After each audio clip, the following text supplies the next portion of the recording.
Cumprimento a todos com a paz do Senhor. Quantos já ouviram a voz de Deus nessa tarde? Louvado seja o nome de Jesus.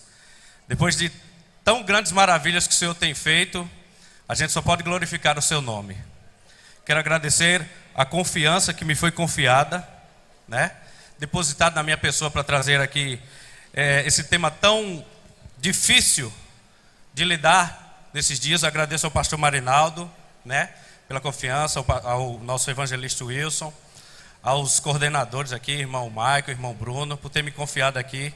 Depois de tudo isso, meus irmãos, eu me sinto um professor de física entrando na última aula de sexta-feira. Tem aqui na minha frente um cronômetro. Ele me mostra quanto tempo eu tenho. E eu estou aqui com 2 cronômetros, esse aqui e minha esposa ali. Eu digo a ela, eu vou ter tantos minutos. Quando chega perto, ela fica lá de trás fazendo, tá bom. Mas enfim, meus irmãos, vamos tratar sobre esse tema aqui. Mas antes eu quero ler um texto, está em João capítulo 14, versículo de número 6. Que diz assim: respondeu-lhe Jesus: eu sou o caminho e a verdade e a vida. Ninguém vem ao Pai, senão por... Ele definiu aqui. Ele não colocou nenhum artigo indefinido, ele definiu: eu sou o caminho, eu sou a verdade, eu sou a vida. Ele não indefiniu, ele disse que só tem um caminho. E eu quero mostrar uma imagem aqui para a igreja. O que é isso aqui? Que cor é? Não. Que cor é? Não, senhor, é rosa. Hã? É rosa. Depende do seu ponto de vista. Isso é relativismo. A grama é verde, mas os relativistas vão dizer que não. Vão dizer que a grama ela é colorida, é rosa-choque, é azul, é amarelo. É de acordo com o que você decidiu. Há muito tempo, há uma tentativa de destruição sistemática da verdade. Nós estamos vivendo um período de esvaziamento da verdade.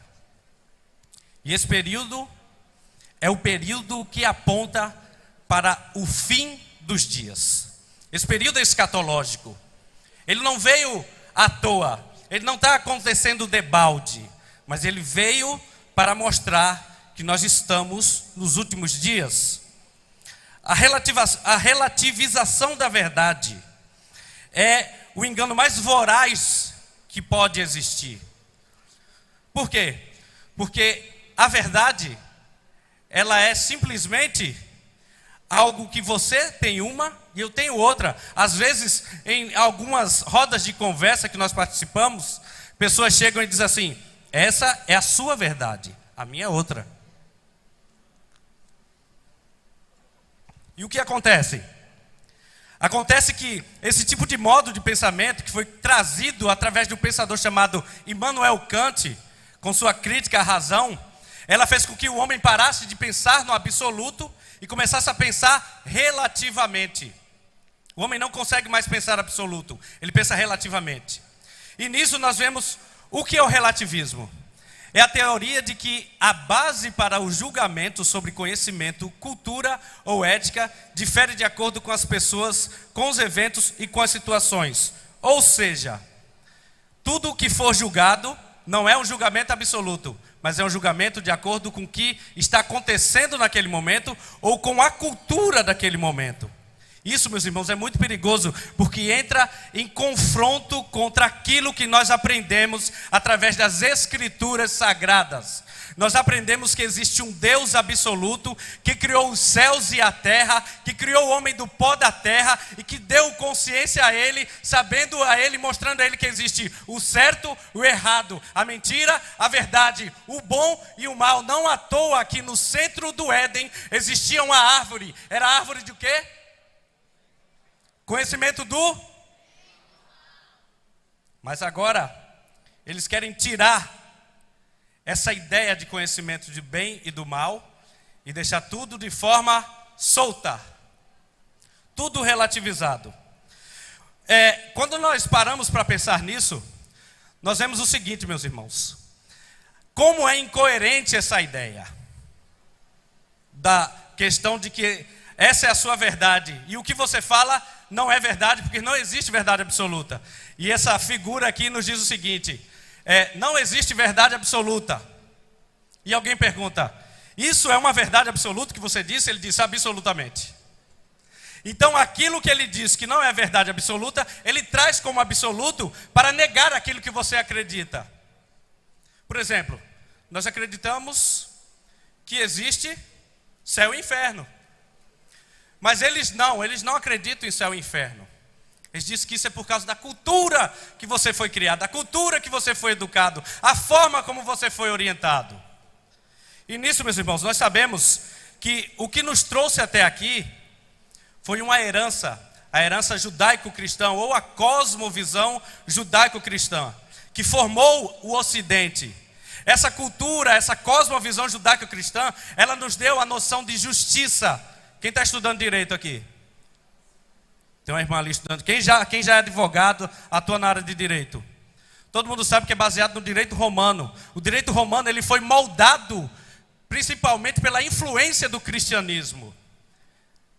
É interessante, até abrindo parênteses, por exemplo, no Ocidente nós não temos prisões, nós temos penitenciárias. Mas por quê? Porque penitenciária, ela dá a ideia de penitência, de você pagar a sua penitência e ter uma chance de voltar à sociedade. Quem trouxe isso foi a cultura judaico-cristã. Também na filosofia, também na questão das liberdades, também no pensamento, na tolerância, no pensamento para com o próximo, essa preocupação. Isso pertence à igreja, a defesa dos necessitados, a defesa daqueles que estão precisando, dos pobres, das viúvas, dos desvalidos. Isso é nosso, meus irmãos, isso é da igreja, isso não é nenhum partido político, de nenhum espectro político, porque Jesus ele levantou a sua igreja justamente para essa missão, proclamar o evangelho e cuidar dessas pessoas. E o relativismo, ele se baseia em um tripé. O pluralismo, que consiste em ter uma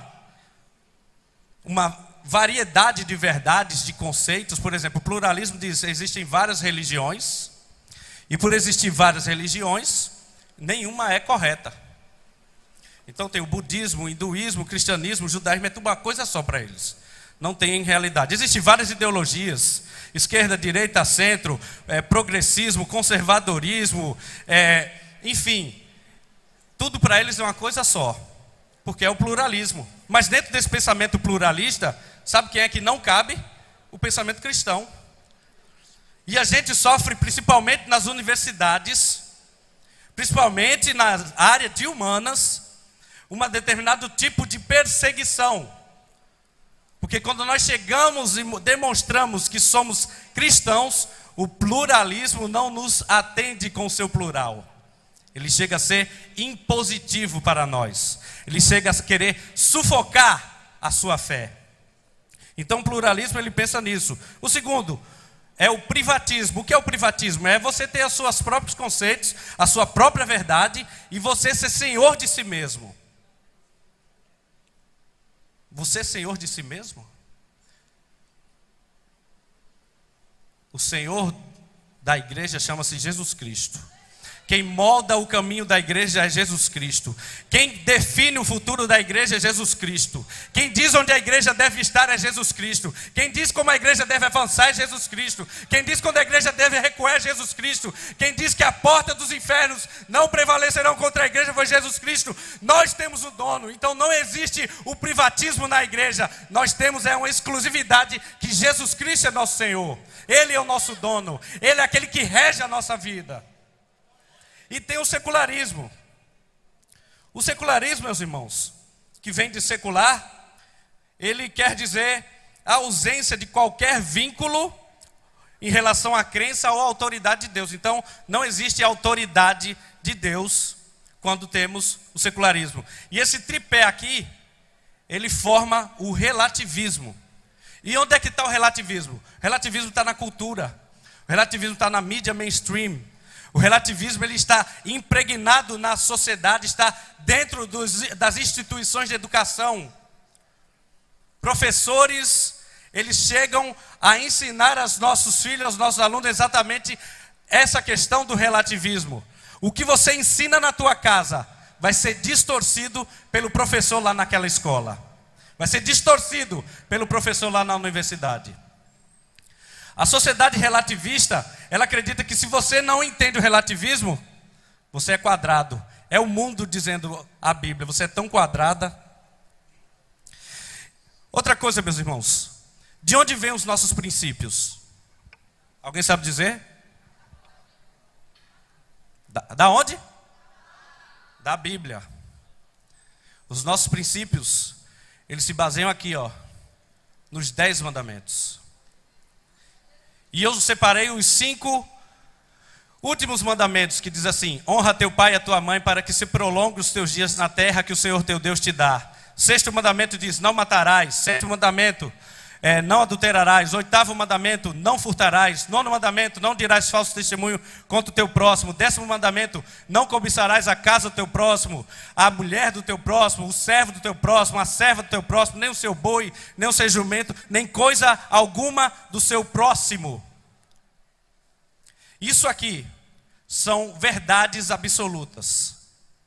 E quando nós pensamos isso como verdade absoluta, nós vemos que quando se tira essas verdades absolutas, acontece de nós não termos mais entendimento do que é o certo, do que é errado. Porque fica a sua vontade, fica ao seu critério decidir o que é certo e o que é errado. E nisso aí nós vemos alguns problemas. O primeiro problema é, se não existe certo ou errado, como é que a gente vai poder julgar infanticídio indígena? Sabe o que é isso aqui? Era uma criança que nasceu gêmea, lá numa tribo do Mato Grosso. E quando nascem gêmeos ali, eles enterram um, porque é como se fosse uma alma dividida para 2. E nessa época aí, ligaram, acho que foi para o pessoal da FUNAI, eles foram lá escavacar para ver se conseguia tirar essa criança viva. Ela, graças a Deus, ela sobreviveu. Mas isso é errado, sim ou não? Mas para o relativista, não. É a cultura deles, pode deixar, é tranquilo. Para nós é errado, porque a nossa Bíblia, ela diz: não matarás. E nós temos que ter convicção daquilo que Deus nos entregou, que é a certeza daquilo que é certo e daquilo que é errado. Segundo, se o relativismo ele é de acordo com a cultura local, o que vocês acham de casamento de crianças com adultos? É um crime. Aqui é crime. E aqui é no Afeganistão. Esse homem aqui e este outro casado com 2 crianças. A nossa cultura judaico-cristã, ela nos trouxe essas noções de liberdades que em outra sociedade não existe. Não existe essa ideia de liberdade, de tolerância em civilizações islâmicas ou mesmo em países que estão sob regime socialista comunista. Não existe. Na China, as pessoas são apenas números, assim como na Coreia do Norte. Eles fazem experiência científica com pessoas ali, como se nada fosse errado. São testados vacinas, são testados cremes, são testados coisas capilares em pessoas.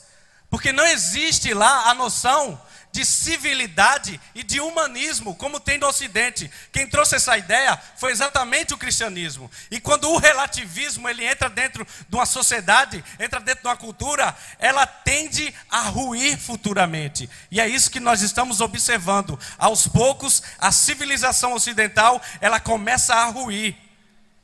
Mas eu digo uma coisa, meus irmãos. A última trincheira para o relativismo chama-se igreja. Nós somos a última trincheira para que isso venha a ruir a sociedade.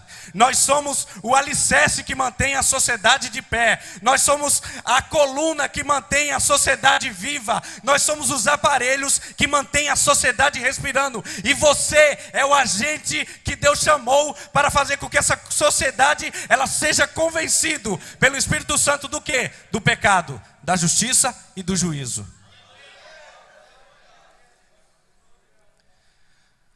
Quando o relativismo entra, sabe o que acontece? Acontece o que aconteceu na Alemanha nazista. Assassinatos em massa.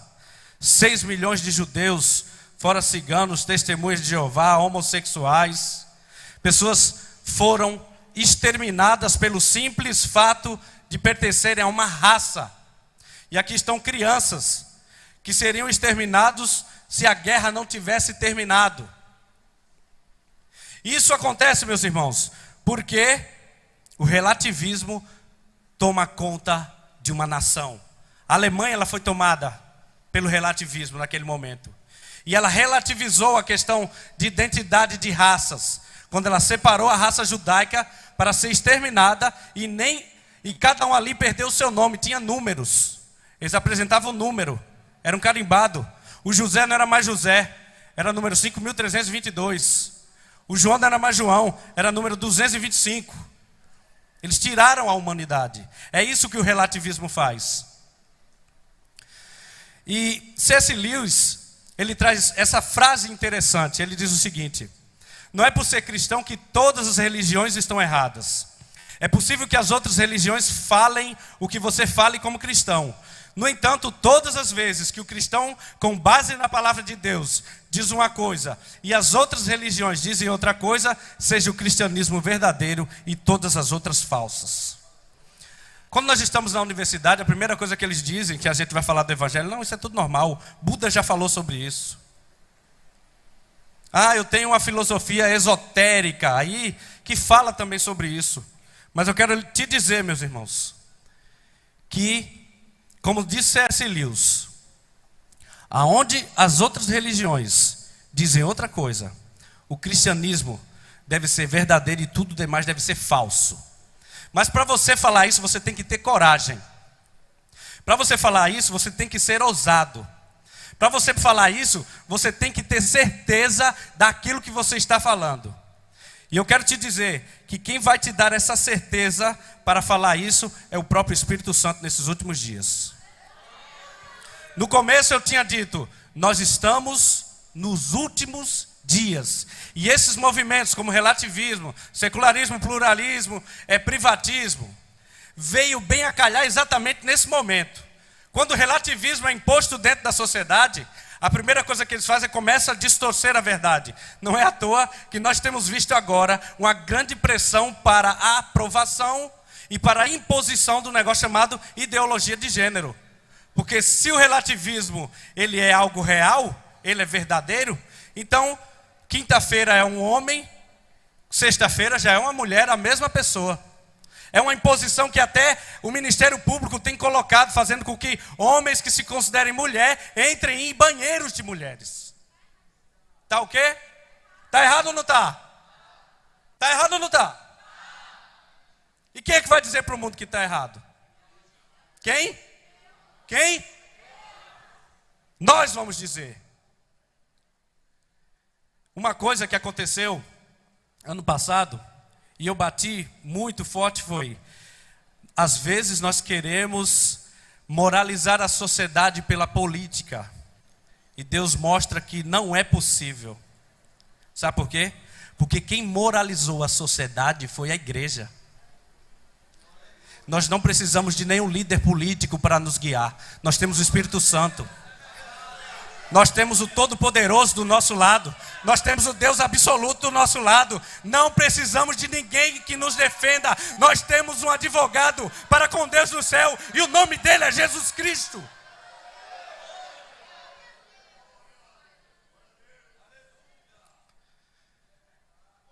Quando nós colocamos a nossa ideia de termos um Deus absoluto, o mundo treme e baba de raiva. Eu participei de alguns debates com o pessoal aí da sociologia e da história. Minha área é exatas, irmãos. Mas eu adoro essa área de humanas, porque eu gosto de confrontar. Porque Deus ele me deu a ousadia de levantar meu dedo santo, comprado e lavado pelo sangue remido do Cordeiro, apontar na cara dele e dizer: isso é mentira. E eu vou lhe provar que é mentira. Eu vou lhe mostrar que é mentira. Eu vou lhe mostrar que o meu Deus é um Deus absoluto. Eu vou lhe mostrar que o Deus absoluto, Ele criou o plano de salvação absoluta para um homem que estava absolutamente perdido nas trevas. Ele estava mergulhado no saco de lodo, absolutamente distanciado de Deus. E Ele criou uma redenção absoluta, em que o seu Filho, Ele deixou o seu trono de glória. Absolutamente Ele veio, tomou a forma de homem. Ele encarnou numa mulher. Absolutamente Ele nasceu, Ele trazendo a verdade. Absolutamente Ele se apresentou, Ele se revelou para a humanidade. Absolutamente Ele disse: eu sou o caminho, a verdade e a vida, e ninguém veio ao Pai se não for por mim. Ninguém veio ao Pai se não for por mim. Essa é a verdade absoluta.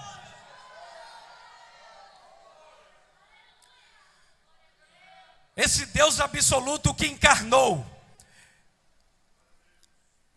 Ele enfrentou a mentira. Ele foi tentado no deserto pelo pai da mentira. Ele venceu a mentira. Essa verdade absoluta que estava encarnada no julgamento com Pilatos. Pilatos olhou para a cara da verdade absoluta chamada Cristo e disse: o que é a verdade? E a verdade estava diante dele, pastor Marinaldo. A verdade estava diante de Pilatos. Meus irmãos, e aquela verdade absoluta que nós temos por Cristo Jesus, Ele foi para a cruz, porque Ele sabia que existia um problema sério na humanidade, que era a condenação certa e absoluta de todos nós. Satanás, ele quer enganar o homem. Ele quer dizer que não existe uma condenação. Satanás, ele quer enganar o homem. Ele quer dizer que não existe o inferno.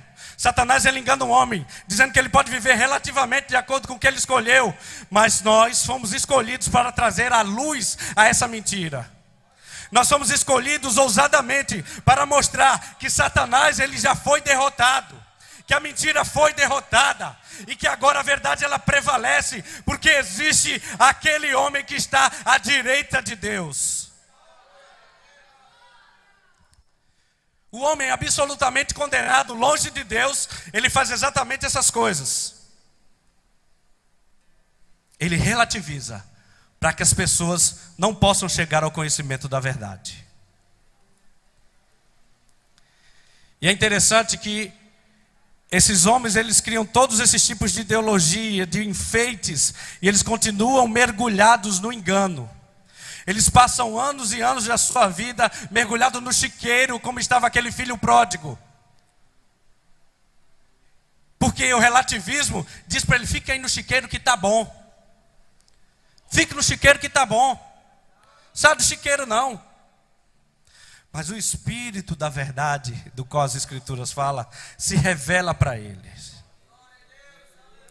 E mostra que existe sim uma verdade absoluta, que ela é poderosa para libertar o homem, para transformá-lo. Quantos de nós estávamos mergulhados nisso? E Jesus transformou a nossa vida. Quantos? Eu mesmo estava totalmente mergulhado. Nem Deus eu acreditava, meu irmão. Olha só. Aí Deus disse: minha mãe, uma mulher, uma serva de Deus, sempre orava. Eu levantava para ir para a escola, minha mãe orando. Chegava de noite, minha mãe estava orando. Eu disse: essa mulher ora direto. Ela estava orando para que Jesus salvasse a minha alma. Eu dizia: mãe, deixa esse negócio de estar de joelho, mãe, isso não resolve nada não. Olha, até que um dia, olha só como as coisas são, pastor Marinaldo. Eu estou morando hoje em Bahia, vai fazer 8 anos, depois que eu casei vim morar aqui. Assim que eu vim de São Paulo, eu vim morar aqui, passei uns 6 meses aqui, depois fui para João Pessoa. Deus chegou para minha mãe e disse assim: Deus vai ter encontro com o teu filho, fique tranquila. E eu mergulhado nas minhas ideias, nas minhas ideologias fracassadas, até que um dia fui assaltado. Aí o cabo botou a arma na minha cabeça e disse: é hoje, acabou. A minha história passou na minha cabeça assim, ó, na minha frente. Ele deu um tiro e fez pleque catolé. Aí eu tiro, pá, para cima, tem coisa errada aqui. De novo, pleque catolé. Aí disse: vai-te embora, tem alguma coisa errada contigo. Eu cheguei em casa chorando, minha mãe disse: eu sabia que Deus ia ter um encontro contigo. Daquele dia em diante nunca mais me desviei, porque o Deus absoluto teve encontro comigo. E foi aqui na cidade de Bahia. 8 anos depois eu estou aqui. 8 anos depois eu estou aqui. falando exatamente sobre esse Deus absoluto que me tirou do relativismo da mentira e me trouxe até aqui para dizer que o Deus absoluto que habita nos céus, Ele está aqui entre nós. E eu quero dizer o seguinte: nesse cenário que nós estamos vivendo, é importante que nós venhamos crer que a verdade é absoluta, que valores morais são absolutos e que princípios morais são absolutos. E Deus está dando essa tarefa a você, mocidade, a esses jovens. Deus, Ele tocou na minha vida essa semana de uma maneira poderosa. Eu estava no meio de um monte de planilha, fazendo tratamento de dados. Não tem como se ligar em Deus assim não, tem, pastor? Hein, pastor Edinaldo? Com um monte de planilha, tratamento de dados, o que eu vou fazer, meu Deus? De repente Deus fala ao meu coração dizendo: eu estou mandando o último sopro para a igreja. Deus está mandando. Deus está soprando sobre a sua igreja nesse tempo. Deus está soprando sobre a sua igreja. Nós somos essa geração que Deus está soprando. E eu vejo, quando nós tratamos sobre valores morais, sobre absolutos, a Bíblia diz aqui, sabe porém, 2 Timóteo 3, 1-5, sabe porém, que nos últimos dias sobrevirão tempos trabalhosos, porque haverá homens amantes de si mesmos, avarentos, presunçosos, soberbos, blasfemos, desobedientes a pai e mãe, ingratos, profanos, sem afeto natural, irreconciliáveis, caluniadores, incontinentes, cruéis, sem amor para com os bons, traidores, obstinados, orgulhosos, mais amigos dos deleites do que amigos de Deus, tendo aparência de piedade, mas negando a eficácia dela. Desta afasta-se. Já está me avisando que é para eu parar. Isso que Paulo falou, ele falou exatamente olhando para esses dias de relativismo. Mas Paulo, ele diz: afasta-se desses, que por incrível que pareça existem, tem desses dentro da igreja. Pessoas relativistas, que estão ensinando em escola dominical, que estão ensinando em seminários. Mas nesse último dia, sinta um sopro de Deus na tua vida.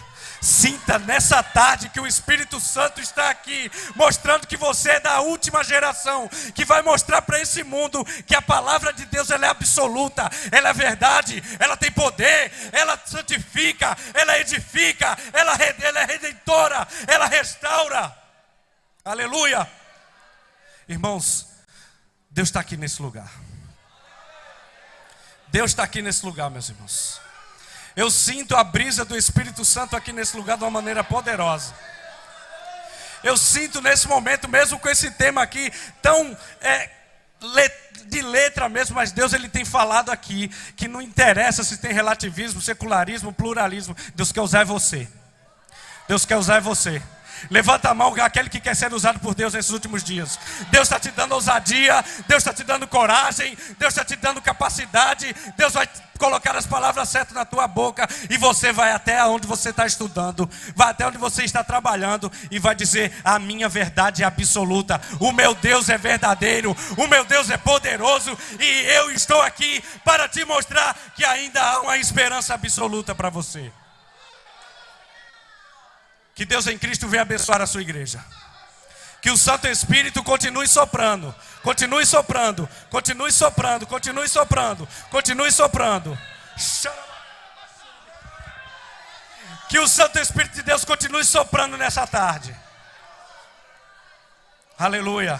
Nós estamos vendo Deus fazer, em cada lugar do mundo, fazendo assim, jogando assim a sua brasa, assim, Porque os fiéis da terra nos últimos dias vai sentir, viu? E você vai sentir, nós vamos sentir, porque aquele dia está chegando, Aleluia, obrigado. Deus abençoe a amada igreja, em nome de Jesus.